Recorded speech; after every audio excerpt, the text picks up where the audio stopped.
Je vous invite à la prière, prions.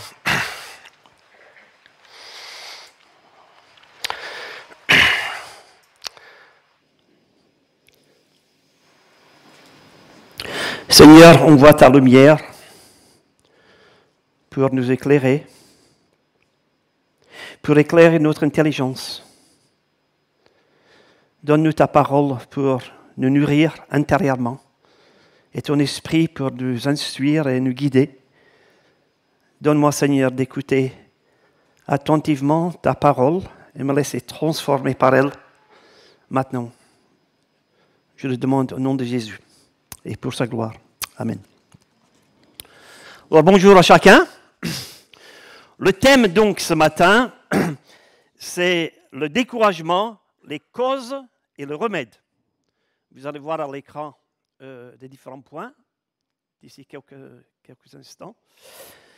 Et j'aimerais donc préciser que c'est une maladie universelle. C'est vrai que chacun d'entre nous, peu importe nos origines, peu importe notre nationalité, peu importe notre formation, on peut passer facilement par le découragement. Sans savoir, on peut attraper cette maladie sans savoir ni comment ni pourquoi. Hein? C'est un peu comme le Covid. Hein? On s'est dit pourquoi je suis découragé. Hein? Et si vous lisez attentivement l'histoire des hommes de Dieu à travers les siècles, que ce soit les prédicateurs, même les hommes des réveils, vous allez découvrir des hommes et des femmes qui étaient souvent découragés. Ce matin, je lis l'histoire de Charles Haddon Spurgeon. C'était le prince des prédicateurs anglais. Lorsqu'il prêchait au tabernacle, il y avait 3000 personnes et il a prêché pendant des années. À la fin de sa vie, donc, il y avait plus de 20 000 personnes dans son église. Mais ce pauvre homme, presque tous les jours, et pendant 22 ans, il a vécu le découragement. Et c'est vraiment triste de savoir comment il a vécu, mais ce qui est incroyable, c'est que Dieu l'a utilisé puissamment, même dans ces circonstances. Nous allons lire 2 textes concernant le découragement et l'encouragement, parce que je vais terminer par l'encouragement. Je vais indiquer les différentes étapes vers le découragement, et puis après, je vais donner donc les étapes vers l'encouragement que vous allez voir donc à l'écran tout à l'heure. Alors, je vais lire donc un premier texte, c'est notre personnage d'Élie dans 1 Roi, chapitre 19. 1 Roi, chapitre 19.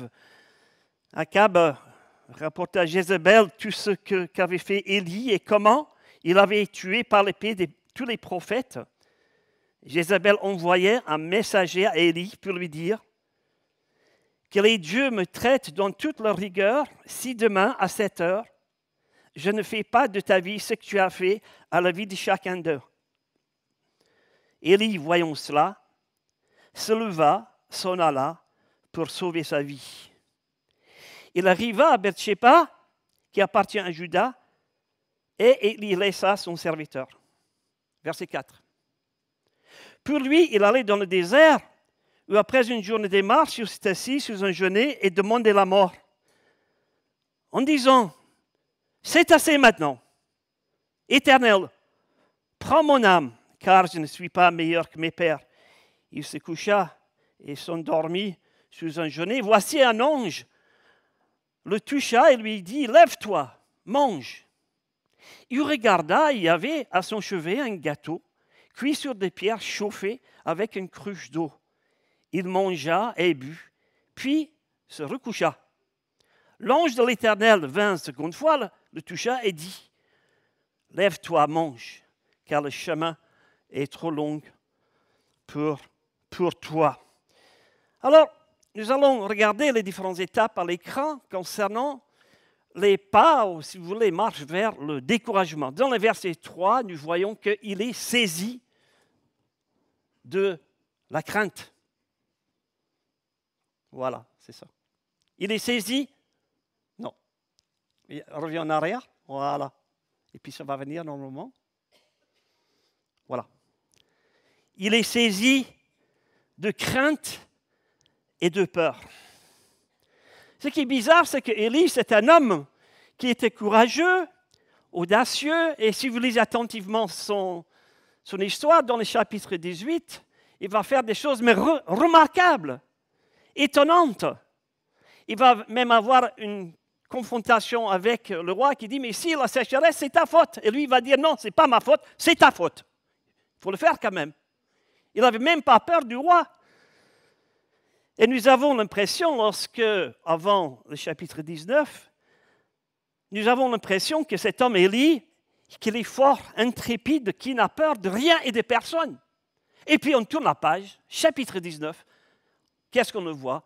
Il est saisi de la crainte et aussi la peur. Ça peut nous arriver aussi, hein, d'être saisi de crainte et de peur. Un jour, j'ouvre mon ordinateur, je reçois un message « Monsieur, tu es méchant ». Alors, je ferme mon ordinateur. Hein. Vous savez, seulement une phrase, un mot, ça peut nous mettre par terre. Hein. Et Élie, à cause de ce qu'il a entendu, et il est saisi de crainte et de peur. On peut dire que tous les hommes, à travers les siècles, même nous, on peut avoir peur pour notre santé, notre famille, notre bien, l'environnement.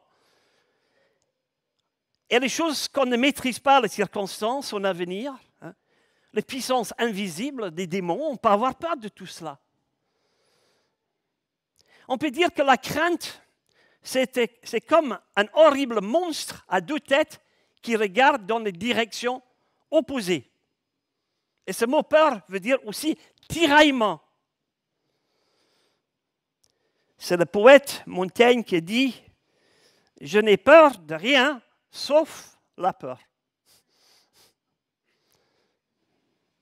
Et si vous regardez attentivement dans la Bible, et je comptais, il y a plus de 350 fois, il revient ces trois mots, « Ne crains pas, ne crains pas », à travers toute la Bible, même jusqu'à dans l'Apocalypse.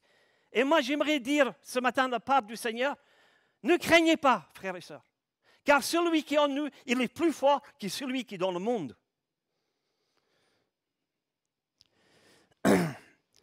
La peur et la crainte sont les premières marches vers le donjon du découragement. Et souvent, les hommes de Dieu, pas seulement Élie, mais aussi David, souvent, il avait peur. J'aime beaucoup ce texte, c'est dans le psaume 46. Dieu est pour nous un refuge, un appui, un secours qui ne manque jamais dans les détresses. C'est pourquoi nous sommes sans crainte. Quand la terre est bouleversée, quand les montagnes chancellent au cœur de mer, quand les flots de la mer mugissent, écument et se soulèvent, je suis sans crainte. Sans crainte. Dernièrement, j'ai lu un livre que je vais présenter à la fin du culte, intitulé donc, La dépression spirituelle de Martin Lloyd-Jones. C'est un monument, cet homme, c'est un médecin, c'est aussi un grand théologien. Je suis allé l'écouter quand j'étais plus jeune à Glasgow. Et c'était merveilleux. Je pleurais de joie. Et lui, il dit, les craintes des chrétiens proviennent surtout d'un manque de réflexion. Souvent, il regarde trop à lui-même. Il écoute ses émotions, se laisse emporter par son imagination et il oublie sa position en Christ, qu'il est accepté, aimé, pardonné, équipé par la puissance du Saint-Esprit pour porter l'Évangile jusqu'aux extrémités du monde. Dans le Nouveau Testament, nous avons des personnages qui étaient un peu timides aussi, hein, qui étaient parfois tentés d'aller vers le découragement. Et l'apôtre Paul, il va prendre sa plume et il va écrire à Timothée, il dit ceci, « Ravive la flamme qui est en toi, car ce n'est pas un esprit de timidité, de lâcheté ou de défaitisme que Dieu nous a donné, mais un esprit de courage, d'amour, d'enthousiasme. C'est un esprit actif et aimant que Dieu nous a donné. » Donc, j'aimerais vous encourager à recevoir ces paroles dans votre cœur. Ne craignez pas, c'est Dieu qui l'a dit à Isaac, qui l'a dit à Moïse. Ne craignez pas, car je suis avec toi. Et c'est Jésus qui dit à plusieurs reprises à ses disciples, à nous ce matin, ne craignez pas, ne craignez pas, ne craignez pas.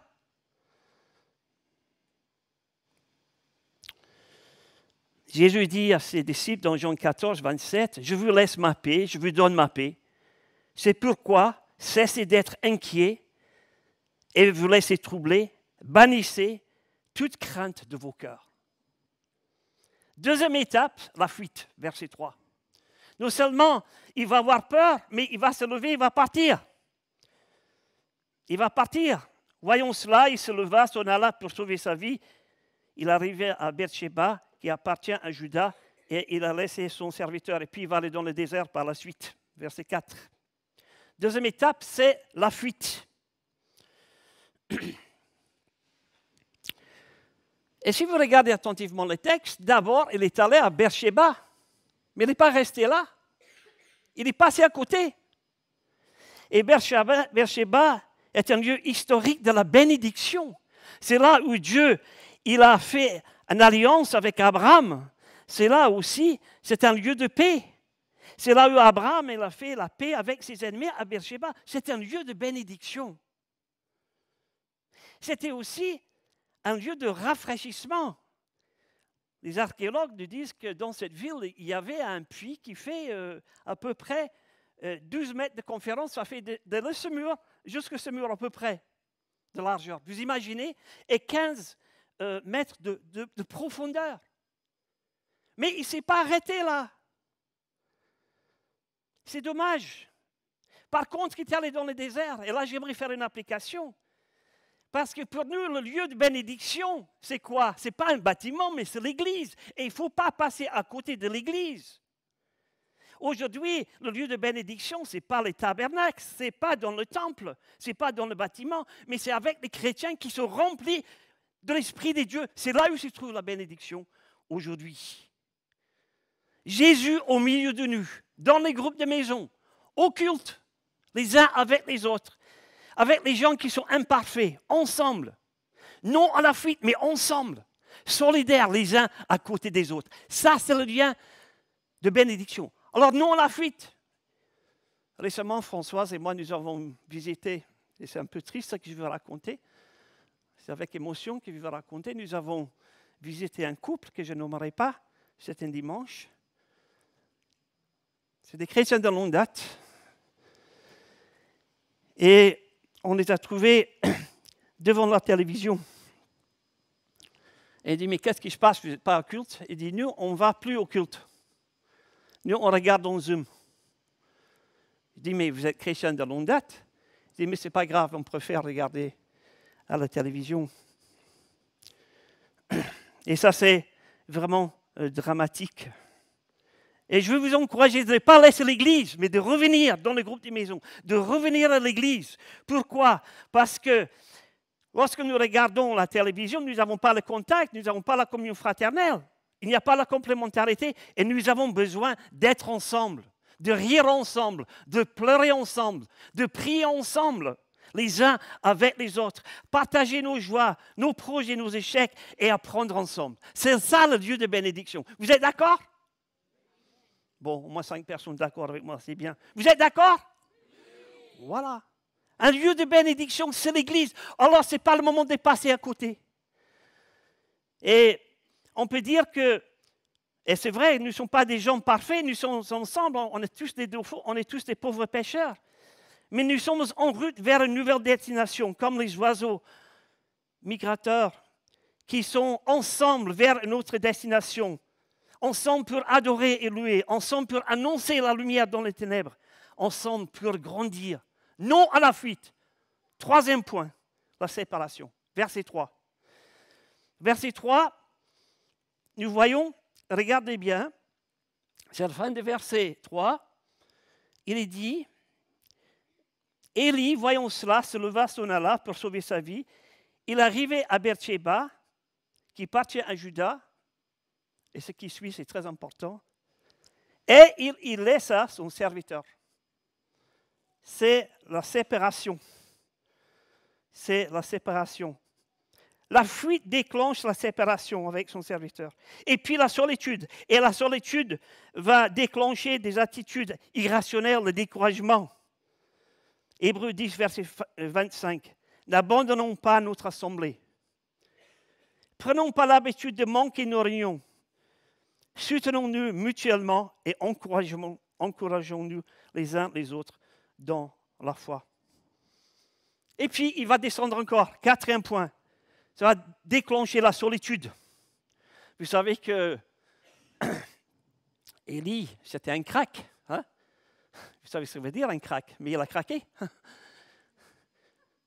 Il a craqué. Pourquoi? La crainte, la fuite, la séparation, la solitude. Et si vous lisez les textes qui suivent, vous allez voir qu'il perd les pédales. Hein? Il voit plus clair. Il est dans le brouillard. Et c'est un homme qui a fait des miracles. C'est un homme qui a fait descendre la pluie pendant la sécheresse. C'est un homme qui, par la prière, a fait descendre le feu. Et maintenant, il est découragé. Il n'en peut plus.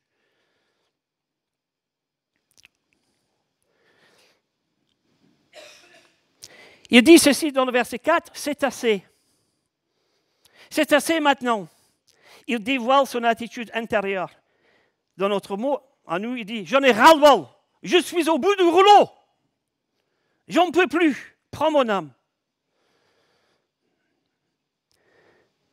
Car je suis resté seul. Rien n'est plus faux parce que si vous lisez attentivement le texte, verset 18, il y avait encore 7000 hommes qui étaient avec lui, dans la même armée. Donc, la solitude prend mon âme. Il se trompe sur lui-même. Il se trompe sur Dieu. Et puis, il commence à se comparer avec les autres. Et si vous voulez vous décourager, c'est très simple. Commencez à vous décourager avec les autres. Hein. Moi, je me décourage parce que je ne suis pas comme Hervé ou je ne suis pas comme Isabelle. Je ne joue pas le piano aussi bien qu'elle, etc. Et je commence à me comparer. Et qu'est-ce qui se passe?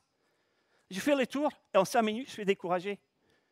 Et Élie, il dit, je ne suis pas meilleur que mes pères. C'est complètement faux parce qu'il a fait des exploits qui étaient extraordinaires et beaucoup plus grands.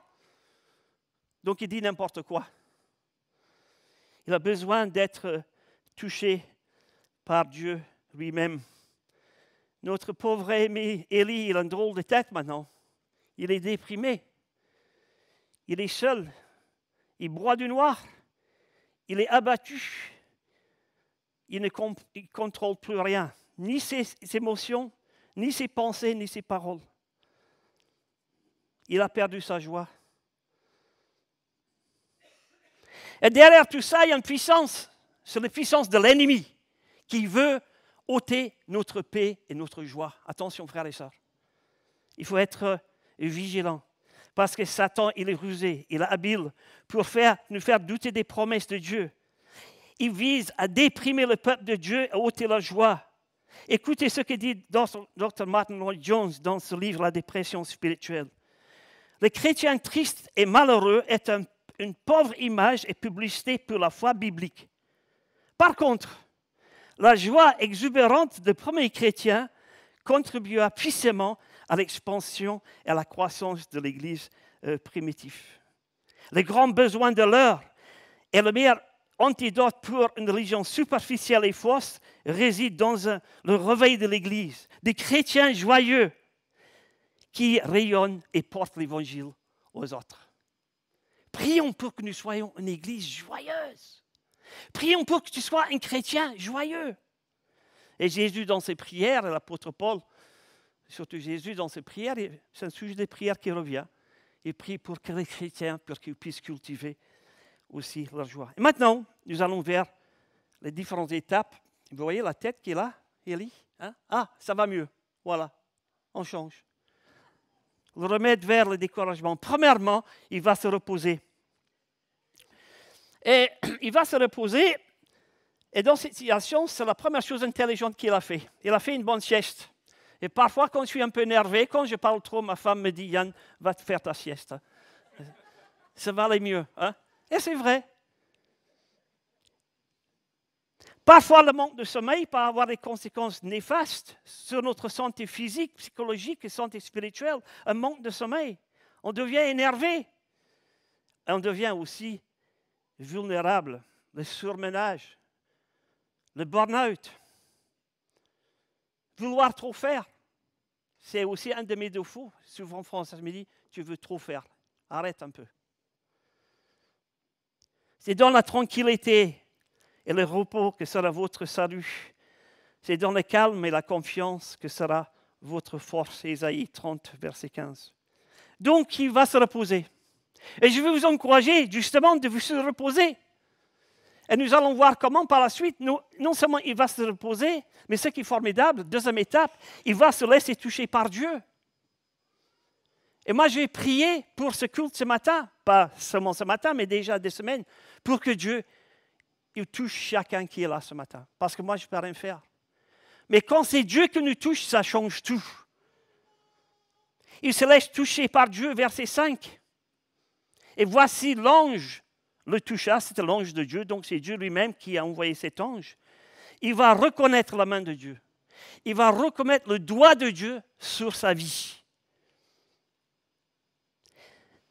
Et ce qui est intéressant, Dieu a tenu compte de ses besoins physiques avant de traiter ses problèmes spirituels. Parfois, on est trop spirituel, les amis. Hein?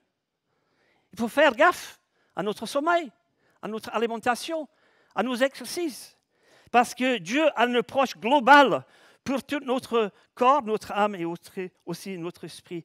Donc, il va se laisser par Dieu et puis il va aller vers l'encouragement, point numéro 3. Il va se laisser nourrir par Dieu. Ça, c'est formidable.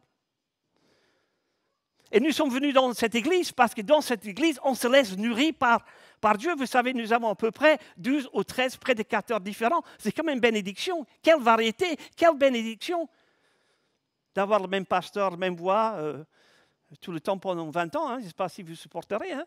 Mais c'est aussi une bénédiction dans cette église et d'avoir une nourriture spirituelle. Il se laisse nourrir par Dieu. Regardez bien. Il regardait, il y avait à son chevet un gâteau cuit sur des pierres. Alors, est-ce que c'est un gâteau, une tarte à la pomme? Est-ce que c'est un millefeuille? Je ne sais pas ce que c'était comme gâteau. Est-ce que c'est une quiche à l'oignon? Je ne sais pas. Ça aurait été mon choix. Mais il n'a pas contesté ce que Dieu lui a donné. Il a reconnu, il a pris ce que Dieu... Et peut-être vous dites, mais ces prédicateurs, ça ne me vient pas, ça ne me convient pas. Mais c'est Dieu qui les a appelés pour vous dire ces choses. Et il se laisse nourrir par Dieu. Il n'a pas demandé un autre menu. Il a reconnu la bonté de Dieu, la provision de Dieu et la grâce de Dieu. Il a reconnu à ce moment que sans Dieu, il ne pouvait rien faire. Et puis, qu'est-ce qu'il fait quatrièmement? C'est vraiment étonnant. Après avoir mangé, qu'est-ce qu'il va faire, numéro 4?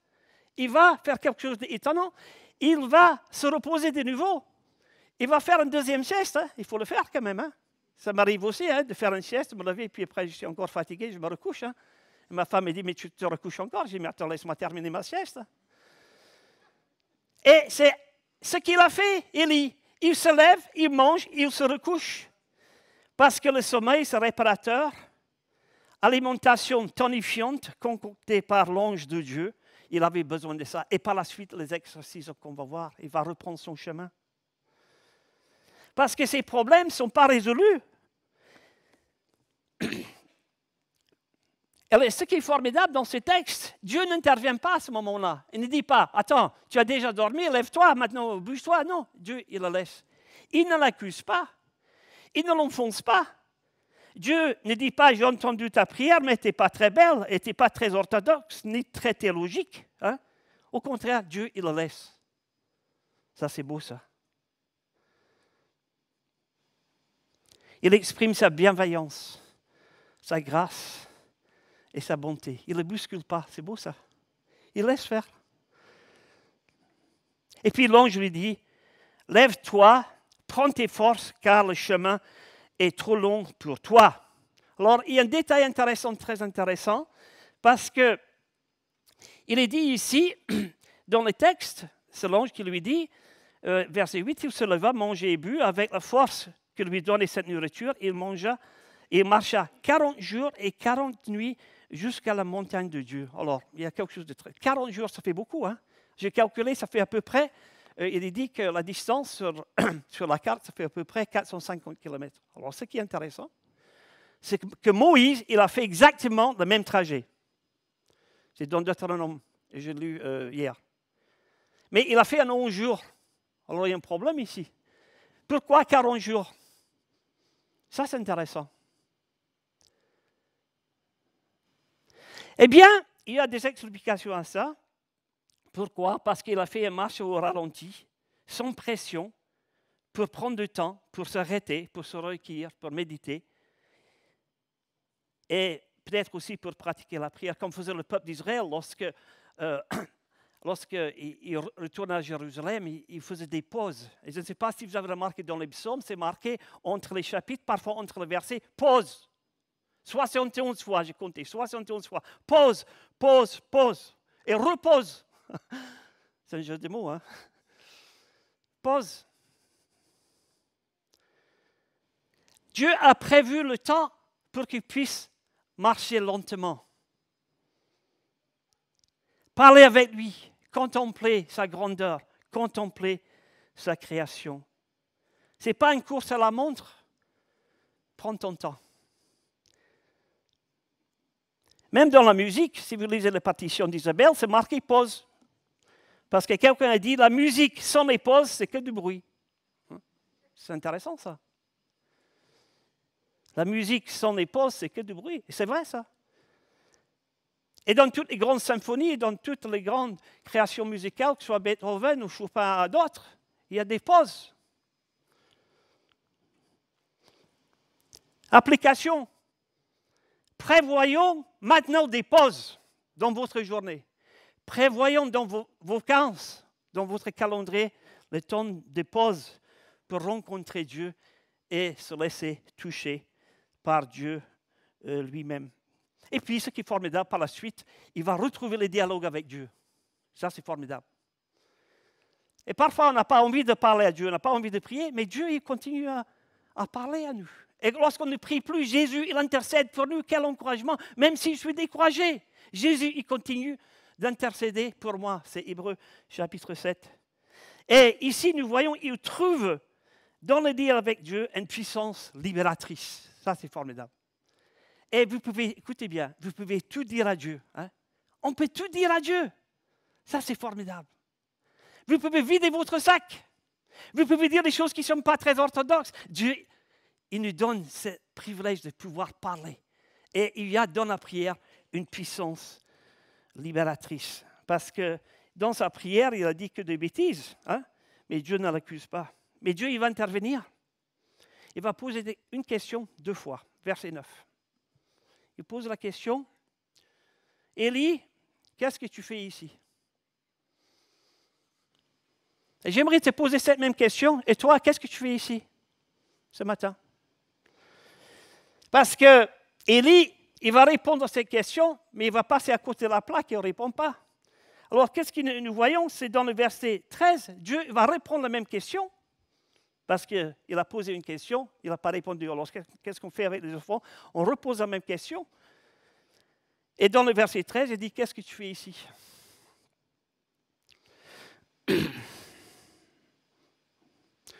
Il est perdu. Hein? Est-ce que ça vous arrive d'être perdu dans votre maison? Ça m'arrive d'être perdu dans ma propre maison. On est dans une nouvelle maison, parfois je suis un peu perdu. L'autre jour, je suis allé au garage. Et dans le garage, j'ai dit, mais qu'est-ce que je fais ici? Dans ma nouvelle maison.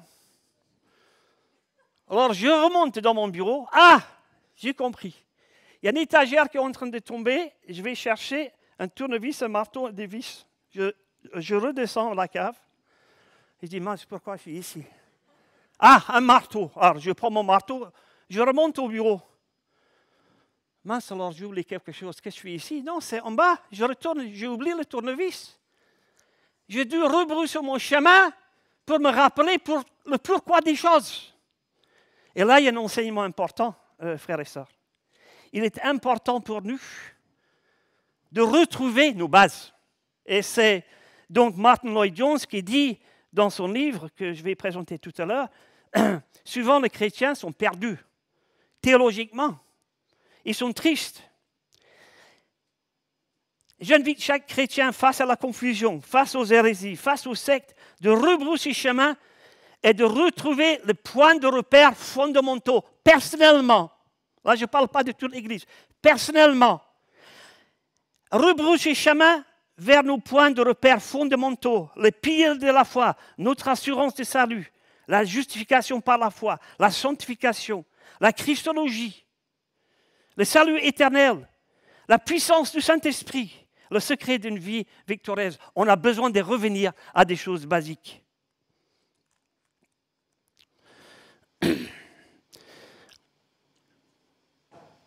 Alors, Dieu, il va lui poser cette question, et je vais poser aussi ce matin, et je vous encourage aussi de revoir vos bases. Et Dieu va lui dire autre chose, l'ange va lui dire autre chose. Il va lui dire, verset 11, « Mais sors de là, et tu es dans la caverne, et tu es dans le noir. » Et Dieu lui dit, « Mais sors de là, tu es dans le noir, enlève tes lunettes de soleil. Viens à la lumière. Sors de là, sors de toi, approche-toi de moi, viens à la lumière, parce que je veux te parler. » Il faut quitter la caverne et ses lunettes pour se placer devant le Dieu de la lumière. Et c'est ce que je te demande de faire ce matin, pour avoir une nouvelle vision de Dieu. Et puis, nous sommes en Dieu, il va parler dans ces textes, mais nous avons par la suite un spectacle, son et lumière, feu, vent, tremblement de terre. Oh, c'est grandiose. Le vent va déchirer les montagnes, il va briser les rochers. C'est un spectacle grandiose. Mais il est dit dans le texte, Dieu n'était pas dans le vent, il n'était pas dans le feu. Il n'était pas dans le tremblement de terre. Et je pense que ce verset qui dit, c'est ni par la puissance, ni par la force, mais par mon esprit, dit l'Éternel des armées. Mais Dieu, il parle. La petite voix. Il va, verset 12, après le tremblement de terre, le feu. Et l'Éternel n'était pas dans le feu. Et après le feu, un murmure doux et léger. J'aimerais maintenant vous faire une petite leçon d'hébreu. Hein? Un Écossais qui vous fait une leçon d'hébreu, c'est quand même le top, n'est-ce pas? Hein? Et je regardais en hébreu, ce mot, cette expression veut dire quelque chose qui est extrêmement calme. C'est un son qu'on perçoit uniquement en l'absence de tout autre bruit. Un petit murmure, ça veut dire ça. Et il y a trois idées. Il y a le chuchotement, il y a le calme et il y a la douceur quand Dieu il nous parle. La voix de Dieu ici n'est pas nourrie par le spectaculaire, mais par un murmure doux et léger. Et c'est Paul Tournier dans un de ses livres sur l'écoute de Dieu. Il y a dans le silence meublé avec la présence et la parole de Dieu une force, une puissance qui nous aide à descendre au plus profond de nous-mêmes. Donc, je veux vous encourager, application pratique, à faire des pauses, à prendre du temps pour connaître Dieu plus en profondeur. Et Maurice Decker, qui a écrit un livre sur ce chapitre de ceci, si nous connaissons Dieu, notre comportement va changer de manière radicale. Chaque fois que Dieu se relevait à son peuple, les témoins étaient profondément transformés. La santé mentale et spirituelle sont essentiellement déterminées par une juste compréhension de Dieu et une bonne relation avec Dieu. Une bonne théologie est indispensable à une bonne psychologie. J'arrive vers la fin. Point numéro 6. Dieu lui dit, maintenant, va te mettre en chemin. Verset 15. Mets-toi en route. Non à la passivité. Non à l'introspection. Non au nombrilisme. Vous savez que c'est le nombrilisme, lorsqu'on va regarder son nombril tout le temps. Non! Mets-toi en route dans ton église. Et nous avons besoin dans notre église que chacun trouve sa place. C'est important. Que chacun s'accroche. Que chacun s'engage. Se mettre en route. Verset 7. Retrouver les frères et sœurs. Va rejoindre et bénir les autres. Symbole. Donc, bénir avec de l'huile, c'est un symbole de la bénédiction et la guérison. Il va se mettre au travail. Il va retrouver les autres. Et les autres, qu'est-ce qu'ils vont faire? Ils vont passer le relais jusqu'à la prochaine génération. Je termine.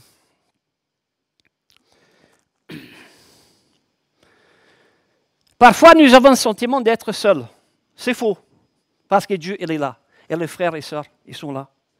Seuls au collège, seuls dans votre travail, seuls dans vos circonstances, c'est faux. Dieu, il est là. Et l'Église, elle est là. Dieu, il est là, il est vivant. Et ses promesses sont immuables. Donc, conclusion, non à la crainte, oui à la confiance. Non à la fuite, Oui à la confrontation, à la réalité, avec les frères et sœurs.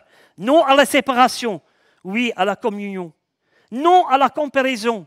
Oui à la complémentarité. Non à la solitude. Oui à la communauté. Non au nombrilisme. Oui à la transmission pour passer l'évangile à la génération future. À nous maintenant de retrouver la force, l'espoir et la joie. Comment? Eh bien, comme Élie. C'était vrai pour lui. Et c'est vrai pour nous. Se reposer en Dieu, se laisser toucher par Dieu, se nourrir par Dieu, retrouver la joie dans le dialogue avec Dieu et se mettre en route avec les frères et sœurs pour accomplir le travail qu'il nous demande à faire. Il est dit dans le Nouveau Testament, et ça c'est encourageant, Élie est un homme fait dans le même pâte que nous. Quel encouragement. Prions.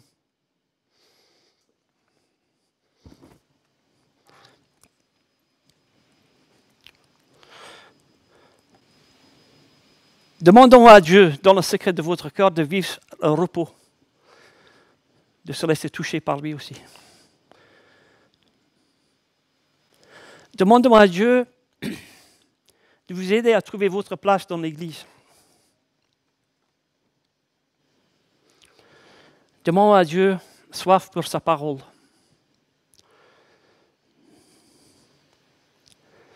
Père Céleste, je te demande de faire taire tous les bruits extérieurs et intérieurs qui m'empêchent d'entendre ta voix.